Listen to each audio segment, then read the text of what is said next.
98강 485쪽입니다. 키워드 사랑과 결혼입니다. 바로 앞부분에서는 성과 사랑, 성과 사랑이 같이 간다 얘기했습니다.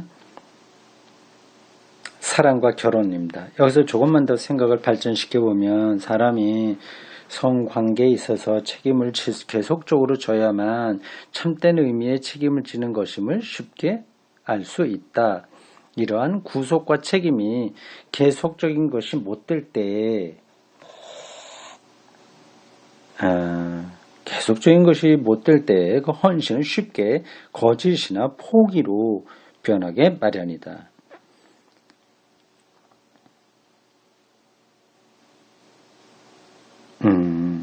그러니까 계속적인 것이 되려면 이제 결혼을 해야 되니까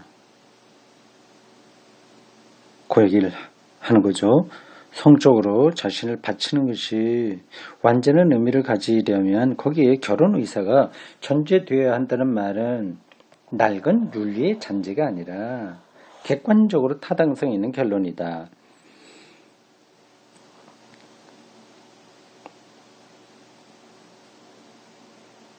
아하,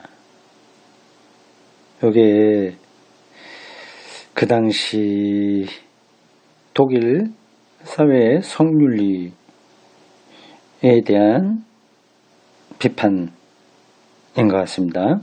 근데 지금까지도 이런 게 고수될 수 있을지는 잘 모르겠네요. 그 젊은이들이 뭐 결혼할 생각이 있는 건 아닌데 둘이 서로 사랑하고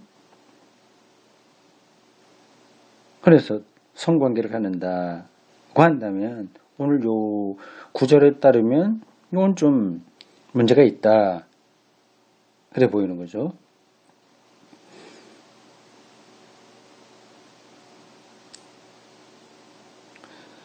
그렇다고 해서 인간적 또는 그리스도교적 의미의 결혼이 언제나 어디서나 혼인에 관한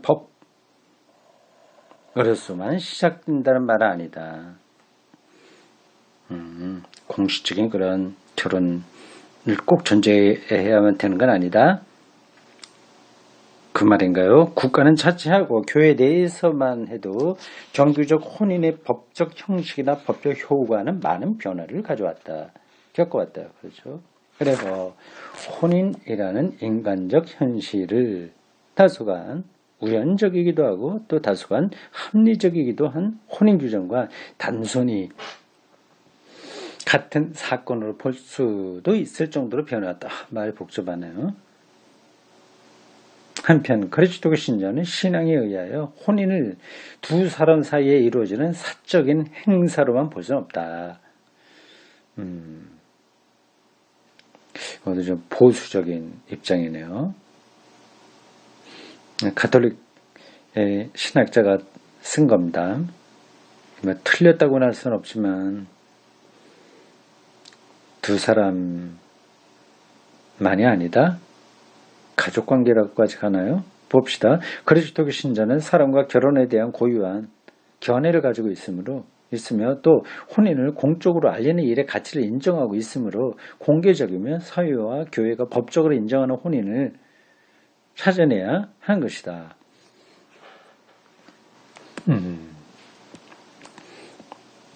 아마 지금 이 주제로 다시 글을 쓴다면 이렇게는 쓰지 않을 것 같습니다.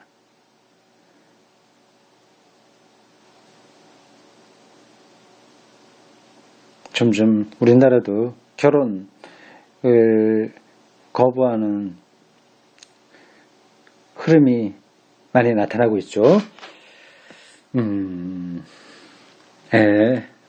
이 저자도 아마 자기의 말이 영원하게 옳다는 뜻으로 이렇게 쓴 건 아닐 겁니다. 그 시대에 벌써 이게 몇 년입니까? 50년 전인데요.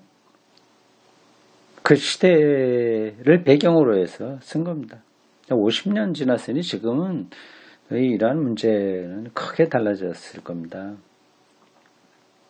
그래도 그 나름대로 그 당시에 이런 문제로 고민했다고 하는 거는 우리가 배울 만합니다. 나아가 여기서 우리는 그리스도교 신자 생활에 있어서 법의 의미를 추구할 때와 비슷한 관계를 만나게 된다. 물론 그리스도교 신자에게서 남녀 간의 인격적 사랑은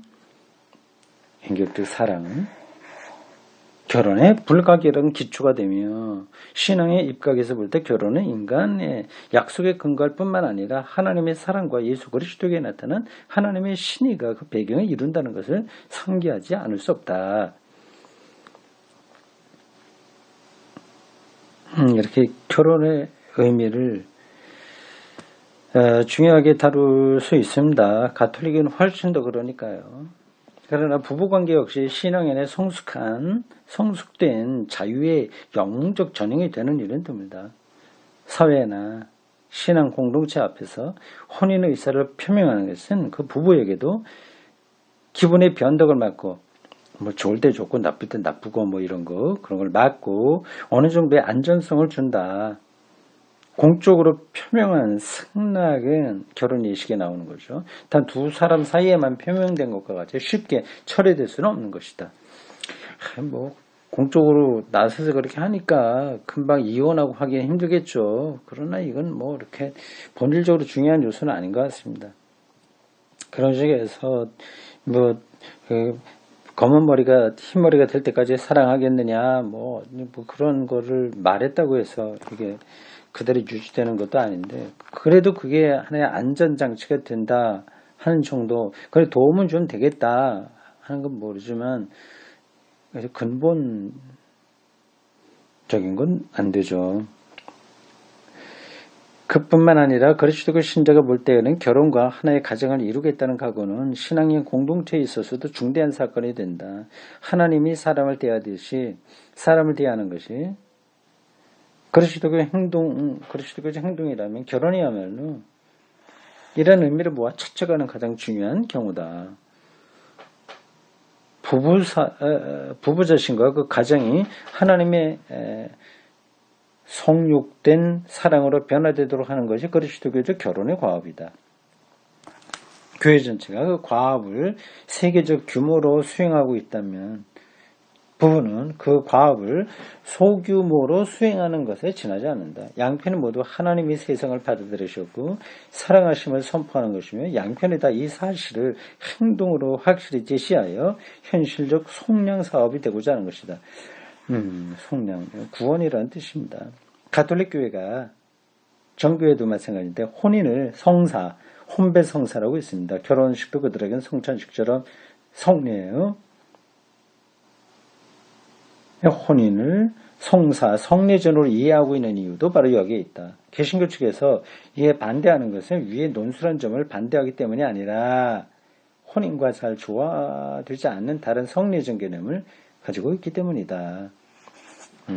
네. 이렇게 얘기할 수 있습니다. 이게 뭐 틀린 건 아닌 거예요. 근데 뭐 앞으로 점점 결혼이라고 하는 제도가 약화될 겁니다. 그럼 이제 인류의 후손들이 어떻게 번성되냐? 아기를 낳지 않으면 인류가 끝장나는 거 아니냐? 한 질문이 가능한데 인류 종속을 위해서 결혼하는 건 아니잖아요. 뭐 후손 낳는 거는 또 다른 방식이 발견될 겁니다. 뭐 의학적으로나 뭐 다른 어떤 것들이겠죠. 근데 결혼이라고 하는 이 제도가 천년만년 계속되기는 쉽지 않을 것 같은데요. 모르겠습니다. 사람이 성관계에 있어서 사랑과 책임을 실행하지 않고 다만 충동적인 성욕에만 자신을 내맡긴다면 어떻게 되겠는가. 이런 행동은 인간에게 주어진 능력과 과업을 실현하는 수준 이하에 머무는 것이라고 단언하지 않을 수 없다. 또 그런 성생활이 예사로 습관화되면 인격의 성숙, 개성이 있는 성격 형성, 전인적인 사랑의 능력 양성에 이르지 못할 위험이 있음을 지적하지 않을 수 없다. 무절제한 성관계에는 을의 미숙한 면이 따르기 마련이다. 그러나 우리는 개개인의 잘못을 침소봉대하여 말해서는 안 되며 함부로 남을 판단하는 태도는 버려야 된다. 특히 현대에는 이 문제에 있어서 제3자가 잘못을 가려내기가 매우 어렵게 된 이유가 많다. 발육장애, 성숙과정의 결함이 여기에 한몫을 차지할지도 모른다. 혹은 양 당사자가 과중한 일에서 오는 스트레스에 대한 반작용을 보일지도 모른다. 혹은 현대 기술 세계에 있어서의 정서 생활의 위협적인 위축에 실망하여 그 돌파구를 찾는 것일지도 모른다. 혹은 아직 확신이 서지 않는 성생활이 성숙되어가는 중인지도 모른다. 이게 무슨 말이에요? 아직 확신이 서지 않은 성생활이 성숙되어 가는지도 모른다. 가는 중인지도 모른다.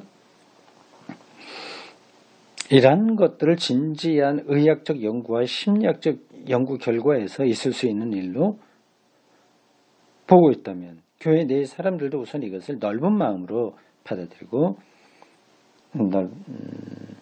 우리가 일반적으로 생각하지 않는 그런 성 패턴을 가리키는 것으로 보입니다. 넓은 마음으로 받아들이고 허락되지 않은 것은 하지 말라는 표에만 집착할 필요는 없다. 그리스도의 신자가 만일 창조주이시며 구원자이신 하나님을 믿는 신앙에 입각하여 성과 사랑에 관하여 할 말을 모르거나 알아도 감히 말을 하지 못한다면 아무에게도 도움을 주지 못할 뿐만 아니라 인간에게 해를 끼치기도 할 것이다. 그리스도의 신자가 할 말이란 다음에요. 성관계의 당사자는 사랑에 배타적이며 전인적인 반려자라는 마음 자세를 중심토록 가지고 있어야만 완전한 인간의 차원에까지 도달하게 된다는 것이다.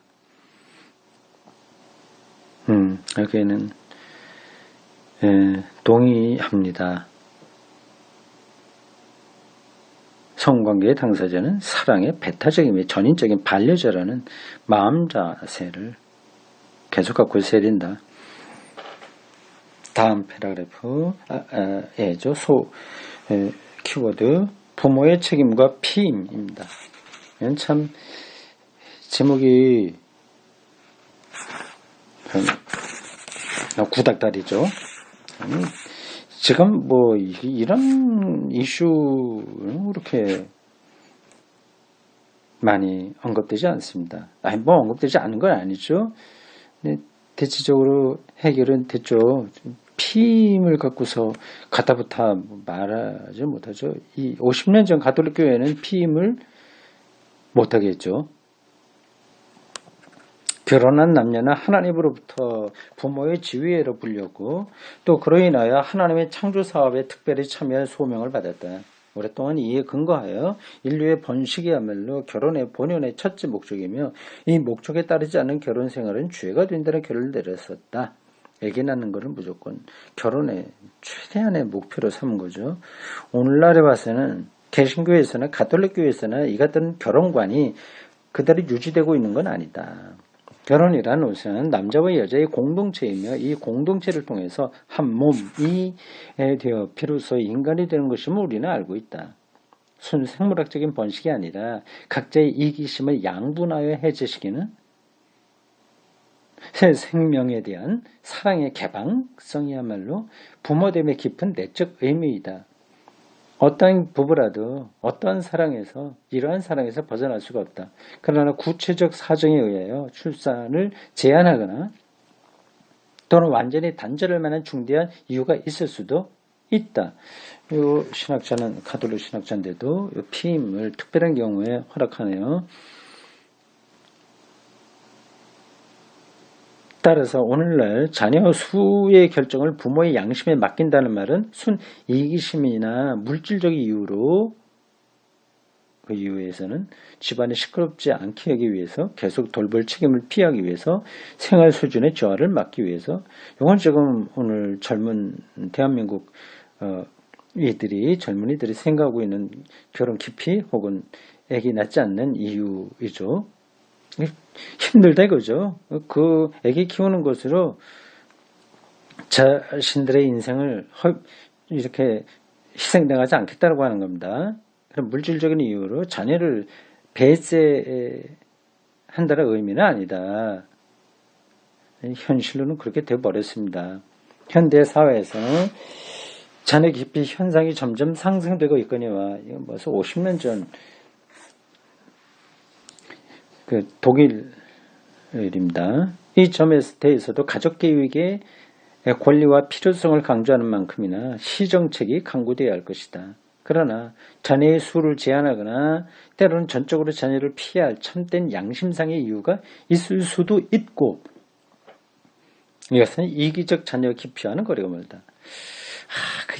그게 자녀 키우는 게 힘들어서 나는데 거기에 내 인생을 많이 쓰고 싶지 않다 하는 것을 무조건 이기적인 자녀 기피라고 말할 수 있을까요? 뭐 이기적인 거가 있겠는데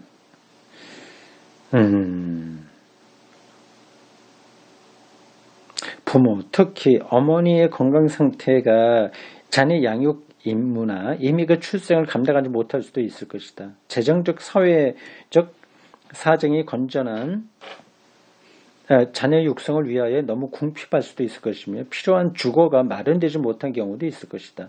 현대의 어떤 부류의 직장 활동은 자녀 육성을 위협한다는 문제가 생길 수도 있다. 예컨대 출장이 심하고 자주 이사를 다닌다거나 가족이 일시적으로 헤어져 살게 되는 경우가 그거다.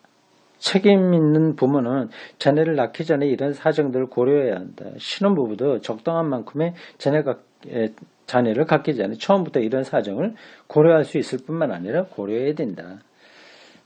이런저런 형편들이 다르니까 그것에 맞도록 이기심이 아니라 그 형편에 맞도록 자녀 수를 결정할 수는 있다. 그 얘기죠. 책임성 있는 산하 제한을 하게 되는 위와 같은 개인적 또는 가족적인 이유 외에 그거 말고 현대의 인구 정책상의 이유도 불가피하게 첨가된다. 인구 폭발을 막지 않으면 인류는 파멸을 향해 간다는 사실이 점점 확실시되고 있다. 지금은 또 달라졌어요. 더 많이 낳아야 된다고 얘기하는데 참 이게 아이러니네요. 우리나라도 얼마 전만 하더라도 애기 덜 낳게 하기 위해서 많은 노력을 했거든요. 국가 차원에서 그렇게 했습니다. 중국도 그렇게 하다가 이제는 좀 달라졌죠. 흔히 말하는 대로 주로 의학의 발전, 유아 사망률의 저하, 남녀 평균 수명의 상승 등이 그 원인을 이룬다는 말은 그대로만 받아들일 만한 것은 못 된다. 이것은 전 세계 인구 통계상으로 보아서 그렇게 말할 수는 있다. 그러나 실은 인구 증가는 바로 가난한 나라, 저개발 국가에서 더 심하다. 그렇죠. 이와 대조적으로 구라파에서는 그건 바로 의학의 발전과 의학적 지식의 일반화로 인하여 처음에 산화 증가율이 점점 낮아졌으며 심지어 어떤 나라에서는 산화율 자체가 줄어들고 있는 형편이다. 50년 전인데 우리나라가 세계에서 제일 출산율이 떨어진다고 하지 않습니까? 그래서 우리 민족의 특성 좋은 점인지 어떤지 모르겠지만 지금 쏠림 현상이 많아요. 이런 게 좋다 그러면 다 흘러가고 또 저쪽으로도 쏠리고 영화를 볼 때도 그렇고 음악 감상에서도 그렇고요. 그러니까 애기 낳는 것도 좀 그런 것 같습니다. 근데 불안하니까 그런 거죠. 같이 여러 사람들이 가는 쪽으로 서야만 조금 그 불안감을 떨쳐낼 수 있는 겁니다. 그러나 전체적으로 봐서 앞으로 25년이 지나면 세계 인구는 배로 늘어날 것으로 전망된다. 25년이 아니라 25년 2배가 지금 지났어요. 그러면 배가 됐나요? 세계 인류가 어떻게 되는지 모르겠습니다. 이 수십억이라는 사람들이 어디서 살 수 있으며 무엇으로 살 수 있는지는 아무도 확실하게 말할 수 없다. 이러한 전망을 감안할 때 서구 문명이 인구 폭발의 위협을 받지 않는다고 해서 인구 폭발이 산하 제한의 농고로서 힘을 이룰 수는 없다. 전 세계 인구가 늘어나니까 좀 아기를 줄이자는 거죠. 한편으로는 전 인류에 대한 책임을 강조하면서 또 한편 가족 계획의 인구 정책은 국가적 차원에서만 생각한다는 것은 있을 수 없는 일이다. 복합적으로 여러 가지를 같이 놓고 봐야 된다는 겁니다. 네, 이게 지금하고는 조금 상황이 달라요. 50년 전 독일을 생각하시면 됩니다. 또 하나의 다른 문제는 국가 편에서도 산하 제한을 명하고 가톨릭 교회는 이걸 굉장히 중요하게 생각했습니다. 개신교에 비해서 훨씬 더 예민했습니다. 감독할 권한이 있느냐 하는 것이다. 국가가 나서서 할 수 있냐 하는 거죠. 현재 정치적 사회적 상황에서 보면 그런 움직임은 국민의 내밀한 영역에 대한 국가의 부당한 간섭으로 취급된다. 그러나 다른 정치적 사회적 상황에서 국가가 인구 폭발로 인한 직접적인 위협을 받아 국민의 식생활과 건강과 평화가 위기에 봉착할 경우에 그 국민의 민도, 경제 수준, 의료 제도 등에서 자발적 대책이 나올 수 없다면 일시적인 비상수단으로 국가적인 산하 제한을 실행할 필요가 있을 수도 있다. 이것은 소위 보족 원리에 의한 것을 보족이요? 보족 원리가 뭔가? 보충하고 부족한 거 원리? 보족? 그래서 국민이나 국민으로 구성된 단체나 조합이 이 문제를 좀 더 잘 해결할 수 없을 때 한해서 국가는 간섭할 수 있거나 또는 간섭해야 한다. 국가의 미래가 인구 문제로 인해서 불확실하게 될 때는 좀 간섭할 수 있는 거 아니냐. 산하 제한 시킬 수 있는 거 아니냐. 그 정책을 펼 수 있는 게 아니냐는 거죠.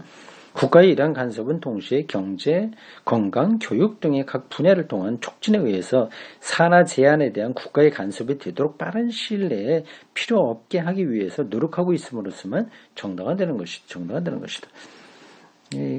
개인의 사생활에까지 국가가 간섭해야 되냐 하는 주장하고 국가 미래가 이렇게 불확실할 때는 그건 정책적인 시도가 필요하다. 양쪽이 다 말이 된다는 겁니다. 근데 가능하면 일시적으로 간섭만 해야지. 그런 때가 빨리 오도록 해야지. 계속적으로 국가가 가정 문제까지 개입하는 건 산하 제한을 가리키는 거예요. 옳지 못하다 이렇게 보네요.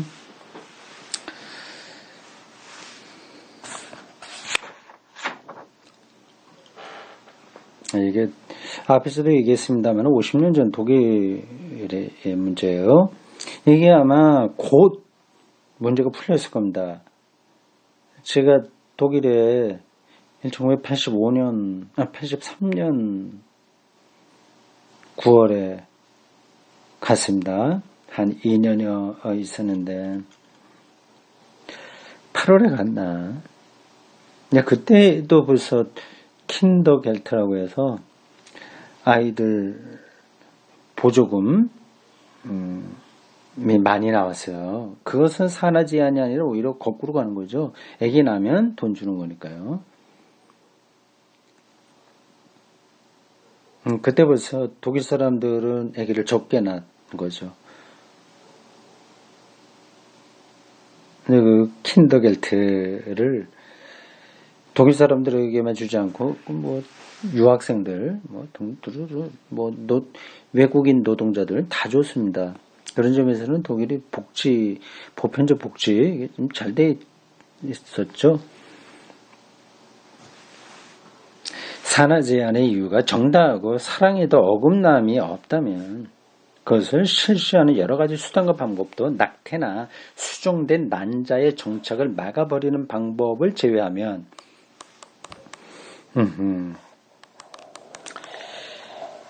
윤리적으로 큰 문제가 되지 않는다. 이 낙태 문제가 그건 지금도 가톨교에서는 좀 심각하죠. 근데 교황청에서도 낙태를 지금 받아들이는 쪽으로 가고 있지 않나요? 수정된 난자의 정착을 막아버린다.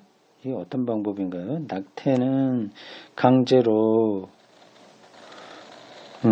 태아를 태아의 생명을 빼앗는 것라고 한다면 수정된 난자이가 배아죠. 그 자궁에 착상되는 것을 막는 의학적 기술이 있는가 보네요.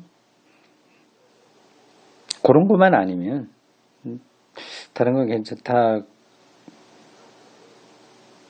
그런 말이죠. 여러 방법의 윤리적 가치 순위는 넓게 보아서 부부의 견해와 체험에 좌우된다. 어떤 방법이 부부 중 한편의 마음에 들지 않고 마음을 상하는 것이라면 비록 그것이 다른 부부들에게는 그러한 느낌 없이 정당하게 사용되는 것일지라도 부부에게는 부도덕한 것이 된다. 가톨릭 교회는 공식적으로 시기 선택의 방법을 가장 적합한 것으로 제시하고 있다. 시기 선택은 이제 여성들의 배란을 조종하지 않은 배란을 고를 전인가 후인가 어디에 가임 확률이 높아지나요? 그 가임 확률이 높은 시기를 피해서 성관계를 가지라. 그게 이제 가톨릭의 공식적인 입장이라고 합니다. 지금은 뭐 이렇게 얘기는 안 하죠. 때때로 사정에 의해서 형편의 사정에 의해서 때때로 그 상황 형편에 따라서 다른 피임 수단을 써야 할 경우도 있다. 예컨대 시기 선택의 방법이 심리학적 이유에서 적합하지 않거나 그래서 그거 일일이 날짜 따져서 이렇게 하려면 마음이 불편하잖아요. 그러니까 효과가 확실하지 않은 데다가 한편 자녀는 더 가질 수 없는 형편이 있을 수도 있다. 자, 그럼 난감한 거죠. 이런 경우에 부부가 양심적으로 다른 방법을 사용한다고 해서 다른 방법이 뭘까요? 부부관계에 남용의 죄를 부과할 수는 없다. 피임약을 먹는 거 얘기하는 콘돔을 사용하는 건가요? 그것은 결코 자의가 아니라 오히려 결정해야 할 선을 합리적으로 또 양심적으로 심사숙고하는 편에 속하는 것이다. 다른 피임의 방법도 용납해야 된다는 거죠. 그런데 1968년 교황 바울의 6세는 산화 조절에 관한 회칙 칙령입니다. 을 통하여 이 같은 생각을 다시 한번 배척했으며 그런가요? 바울의 6세가요? 이분이 어떤 분인가? 부부간의 성교의 생물학적, 심리학적 완전성을 피임 방법 허용의 구속력 있는 기준으로 제시했다. 이게 뭐예요? 그 앞에서 나온 그 배란 시기 그것에 따라서만 해야 된다. 그렇게 칙령을 냈군요. 이렇게 한번 칙령이 나오면 가톨릭 신자들은 힘들어집니다. 이게 따라야 되긴 하는데 현실적으로 또 아니니까 가톨릭 신자들도 임신 중절이라고 하죠. 그리고 많이 했죠. 낙태죠.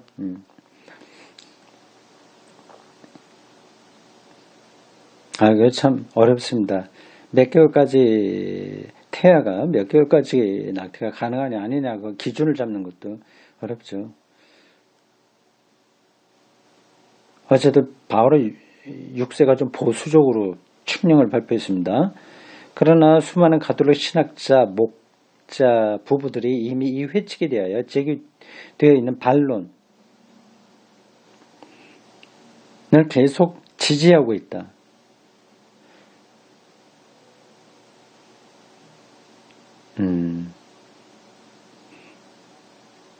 양자택일의 경우라면 부부간의 사랑의 표현이 생물학적 기능보다 우선하며 사랑의 표현, 인격적 사랑이죠. 이게 생물학적 기능보다 우선하고 경우에 따라서는 생리적 기능의 정상적 전체성을 침해하는 수술까지도 허용될 수가 있다는 것이다.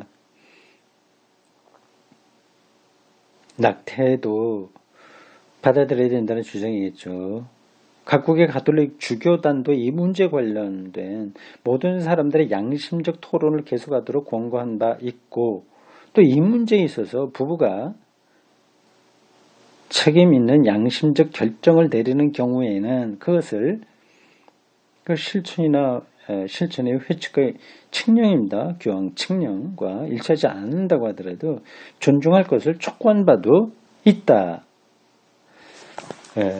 지금 요 이야기는 아주 옛날 독일의 특히 이제 가톨릭 교회에 있었던 문제들입니다. 이건 이미 다 지나간 거예요. 지금은 훨씬 더 진전된 상태에서 이런 문제가 논의되고 또 방법이 제시되고 있습니다. 구체적인 거는 제가 잘 모르겠어요. 네, 여기까지입니다.